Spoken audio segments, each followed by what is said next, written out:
you all so much. Thanks for being here. Clint, thank you for what you're doing. You know, we hear so much news coming out of Jefferson City these days about misplaced priorities, don't we? But there's good news, and some of the good news is that we have folks like Clint and Chris that are there to help out every single day and do the work that we send them there for. You know, these days there is a lot of confusion, isn't there? There's a lot of noise, a lot of just chaos about what's really going on in our communities and in our state and country. And do you ever stop and think about what really makes us Democrats? It's worth doing that. It's worth thinking about, because for us, it's not about ideology.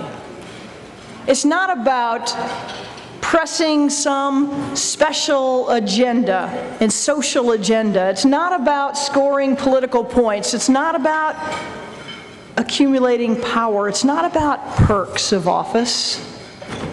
If you think about what we're about as Democrats, you can figure out where we're going to come down on pretty much every issue by thinking about one thing. And that's about people. Democrats focus on people. That's what we do. We focus on people.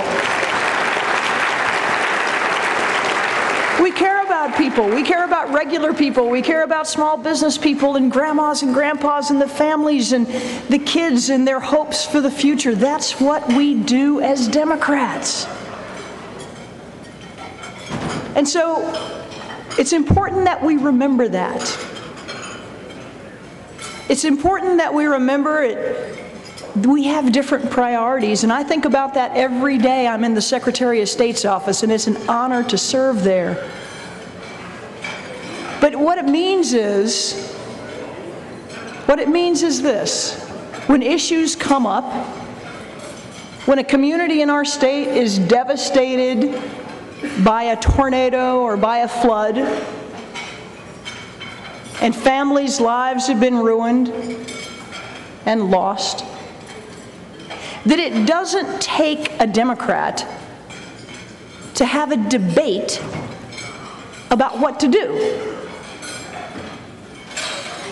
We don't have to debate it. We don't have to have a conversation about it. There's not a question about whether it's a high enough priority to do something about. For us as Democrats, we know it's our obligation to take care of people. That is what makes us different, and why it makes such a difference that we are able to continue to do that important work. And you know, there's something else we need to remember.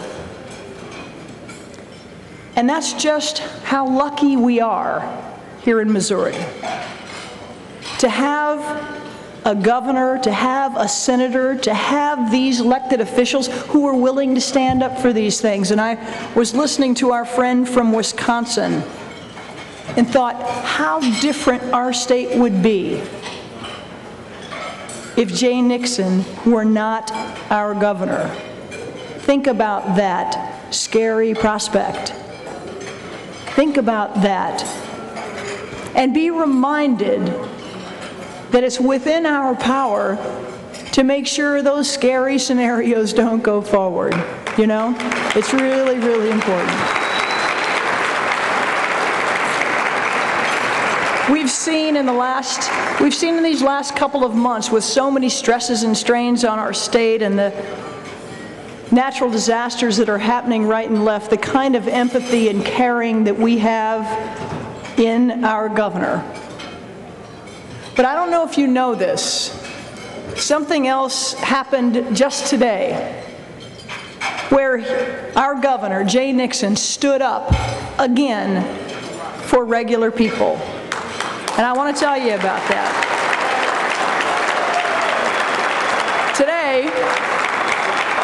Today, I couldn't be prouder. Our governor stood up on behalf of senior citizens, on behalf of young people, on behalf of disabled people, people who don't always have a voice, and said, I will not let anyone take away their right to vote. And he vetoed a bill that would have done just that. So thank you so much.